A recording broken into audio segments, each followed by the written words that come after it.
അസ്സലാമു അലൈക്കും വറഹ്മത്തുള്ളാഹി. ഇന്നൽ ഹംദലില്ലാഹി നഹ്മദുഹു വനസ്സല്ലി അലാ റസൂലിഹിൽ കരീം അമ്മാ ബഅദ്.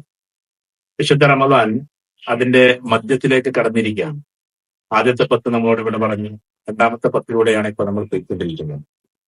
ഈ സമയത്ത് നമ്മൾ ഏറ്റവും കൂടുതലായിട്ട് ആലോചിക്കേണ്ടുന്ന കാര്യങ്ങളിൽപ്പെട്ട ഒന്നാണ് വിശുദ്ധ റമദാൻ 2 പേരോടുള്ള കടമകളാണ്. ഒന്ന് അള്ളാഹുവോടുള്ള കടപ്പാട്, അതിന് ഹുഖൂഖുള്ള എന്നാണ് പറയുക. അള്ളാഹുവോടുള്ള കടപ്പാട് നമുക്കുണ്ട്. അതിൽപ്പെട്ടതാണ് ആദ്യം വിശ്വാസം ഉണ്ടാവുക, പ്രാർത്ഥനകൾ നിർവഹിക്കുക, ഇബാദത്തുകൾ ചെയ്യുക, വിശുദ്ധ ഖുർആൻ ഓതുക, അങ്ങനെ കുറെ കാര്യങ്ങൾ അള്ളാഹുവുമായി ബന്ധപ്പെട്ടതാണ്. എന്നാൽ അള്ളാഹുവോട് ബന്ധപ്പെട്ട ഈ കർമ്മങ്ങൾ ചെയ്യുന്ന കൂട്ടത്തിൽ തന്നെ മറ്റൊന്നു കൂടിയുണ്ട്. അള്ളാഹു നമ്മളെ പരിചയപ്പെടുത്തുന്നത് ഹുഖൂഖുൽ ഇബാദ്, അഥവാ സൃഷ്ടിചരാചരങ്ങളോടുള്ള കടപ്പാടുകളാണ്. സൃഷ്ടിചരാചരങ്ങളോടുള്ള കടപ്പാടുകൾ കൂടി പൂർത്തിയായാൽ മാത്രമാണ് നമ്മുടെ വിശുദ്ധ റമദാൻ എന്നത് പൂർത്തിയാകുകയില്ല. അള്ളാഹുവോടുള്ള കടപ്പാട്, അവനോടുള്ള വിശ്വാസമാണ് ഏറ്റവും പ്രധാനമായിട്ടുള്ളത്. മറ്റൊന്ന് കർമ്മങ്ങളാണ് എങ്കിൽ നാളെ അള്ളാഹുവിന്റെ കോടതിയിൽ ഏറ്റവും പ്രധാനപ്പെട്ട ഒരു കോടതി ഹുഖൂഖുൽ ഇബാദിന്റെ കോടതിയാണ്. മനുഷ്യരാശിയോടും പറവകളോടും സസ്യലതാദികളോടും ഒക്കെയുള്ള നമ്മുടെ കടപ്പാടുകളും കടമകളുമാണ്. ഉദാഹരണത്തിന്, ഈ ലോകത്തിൽ 800 കോടി ജനങ്ങളുണ്ട്. ഏകദേശം കാനേഷുമാരി കണക്കനുസരിച്ച് ആ 800 കോടി ജനങ്ങളിൽ ഏകദേശം നമ്മുടെ കേരളത്തിലുള്ളത് 3.5 കോടി ജനതയാണ്. അപ്പൊ ആ 3.5 കോടി ജനതയിൽ നമ്മുടെ ഈ കേരളത്തിലെ, ഈ കൊച്ചു കേരളത്തിലെ 3.5 കോടി ജനതക്ക് എന്തെങ്കിലുമൊക്കെ വൈഷമ്യങ്ങൾ ഉണ്ടെങ്കിൽ അതറിയുക എന്നത് കൂടി ഹുഖൂഖുൽ ഇബാദിന്റെ ഭാഗമാണ്. അതിൽ വിശിഷ്യ പാവപ്പെട്ട ജനങ്ങളെ, പാവപ്പെട്ട ആളുകളെ നമ്മൾ കണ്ടെത്തുക, അവർക്ക് വേണ്ടുന്ന കാര്യങ്ങൾ ചെയ്തു കൊടുക്കുക എന്നതാണ്. അതിൽ കൊടുതികളിൽ മറ്റുള്ളവർക്ക് നന്മ ചെയ്യുന്നതിൽ വ്യത്യസ്തമായ രീതിയിലുള്ള നന്മകളുണ്ട്. ആ നന്മകളിൽ ഒന്ന് സക്കാത്താണ്. സക്കാത്ത് നമ്മൾ കൃത്യമായി കണക്ക് കൂട്ടി ചെയ്യുക എന്നത് പ്രത്യേകമായി നമ്മൾ ശ്രദ്ധിക്കേണ്ടുന്ന ഒരു കാര്യമാണ്. അതെല്ലാറ്റിനും സക്കാത്ത് കൊടുക്കാനുണ്ട്. നമ്മുടെ സ്റ്റോക്കിനനുസരിച്ചും നമ്മുടെ സമ്പത്തിനനുസരിച്ചും നമ്മുടെ ലാഭത്തിനനുസരിച്ചും നമ്മുടെ സമ്പത്തിന്റെ അക്യുമുലേഷൻ അനുസരിച്ചിട്ടും നമുക്ക് കിട്ടുന്ന പ്രോഫിറ്റ് അനുസരിച്ചും എല്ലാം ഒരുപാട് കാര്യങ്ങൾ ചെയ്യാനുണ്ട്. കന്നുകാലികൾക്ക് വരെ നമുക്ക് സക്കാത്ത് കൊടുക്കാനുണ്ട്. സ്വർണത്തിനും വെള്ളിക്കും വരെ നമുക്ക് സക്കാത്ത് കൊടുക്കാനുണ്ട്. എല്ലാറ്റിനും കൊടുക്കേണ്ടുന്ന സക്കാത്താണ് ഒന്നാമത്തെ കാര്യം. രണ്ടാമത്തത്, സക്കാത്ത് കൊടുക്കാൻ അർഹതപ്പെട്ട 8 കൂട്ടം ആളുകളുണ്ട്.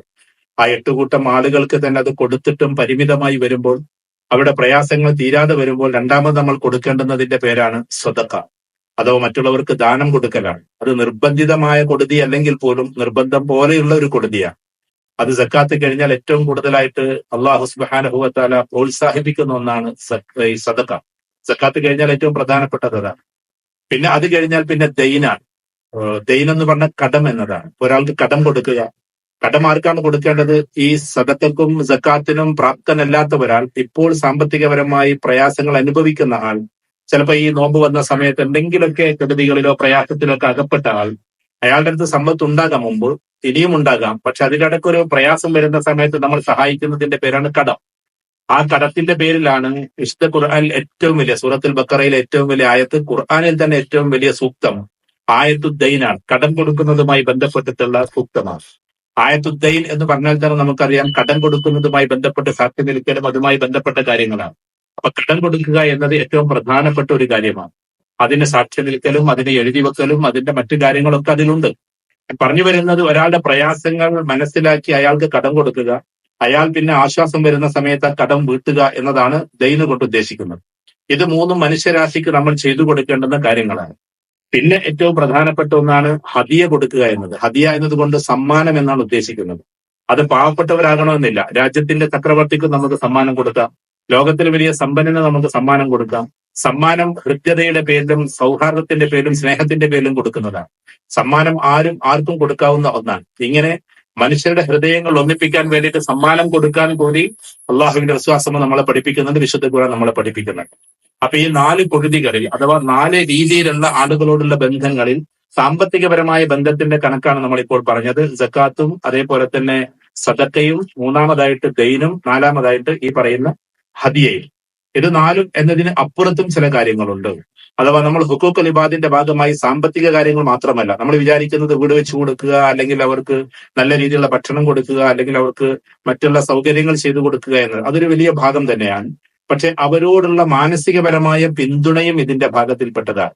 അവർക്ക് പ്രയാസങ്ങൾ വരുമ്പോൾ അവരുടെ കൂട്ടത്തിലായി തീരുക, അവരുടെ സങ്കടങ്ങളിൽ നമ്മൾ സഹായികളായി തീരുക, അവിടെ കണ്ണീരൊപ്പാൻ വേണ്ടിയിട്ട് നമുക്ക് എന്തൊക്കെ ചെയ്യാൻ പറ്റുമോ അത് ചെയ്യാൻ പറ്റുക. ചിലപ്പോൾ വാക്കുകളെ കൊണ്ട്, മനസ്സുകൊണ്ട്, പ്രവൃത്തി കൊണ്ട്, സാമ്പത്തികം കൊണ്ട്, എന്തുകൊണ്ടുമാകാം.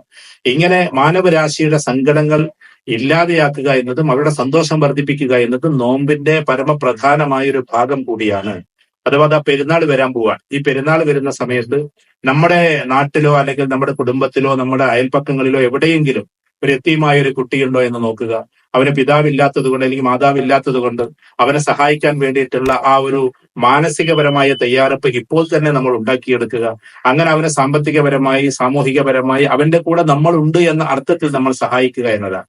ഇങ്ങനെ ഓരോ അർത്ഥത്തിലും നമ്മൾ മറ്റുള്ളവരോടൊപ്പമായി തീരുക. അപ്പൊ പുതിയ ഡ്രസ്സും കൊണ്ട് അവരുടെ അടുക്കൽ ചെല്ലുന്ന സമയത്ത് അവരുടെ ഒരു കണ്ണൊന്ന് വിശാലമാകാറുണ്ട്. കാരണം അവർക്ക് പിതാവില്ല അങ്ങനെ കൊണ്ടുവന്ന് കൊടുക്കാൻ, അവർക്ക് മറ്റുള്ളവരില്ല ചിലപ്പോൾ കൊണ്ടുവന്ന് കൊടുക്കാൻ. ആ സമയത്ത് നമ്മളത് എത്തിക്കുന്ന സമയത്ത് ആ കുഞ്ഞു മനസ്സുകളിൽ ഉണരുന്ന വലിയ വലിയ ഭാവങ്ങളുണ്ട്. അത് സ്നേഹത്തിൻ്റെതാണ്, ആർദ്രതയുടേതാണ്, അതേപോലെ തന്നെ അത് വല്ലാത്ത സൗകുമാരികതയുടേതാണ്. ആ ഒരു രീതിയിൽ നമ്മൾ എല്ലാ പാവങ്ങളെയും സഹായിച്ചുകൊണ്ടായിരിക്കണം. അവർ പട്ടിണി കിടക്കുന്നുണ്ടോ എന്ന് നമ്മൾ നോക്കണം. ഇതെല്ലാം നോമ്പിന്റെ ഭാഗമാണ്. നോമ്പിന്റെ ഭാഗമല്ലാത്ത ഒന്നും കടന്നു വരുന്നില്ല എന്നതാണ് ഇതുമായി ബന്ധപ്പെട്ടിട്ട്. അങ്ങനെ നമ്മൾ ഹുക്കൂഖുൽ ഇബാദും ഹുക്കൂഖുല്ലയും ഒരേപോലെ പരിപാലിക്കുന്ന വ്യക്തികളായി നമ്മൾ ഓരോരുത്തരും മാറുമ്പോഴാണ് നമ്മുടെ നോമ്പ് ഏറ്റവും ശക്തമാകുന്നത്, നമ്മൾ ശക്തമായ നോമ്പുകാരനാകുന്നത് എന്ന് നമ്മൾ മനസ്സിലാക്കുന്നത്.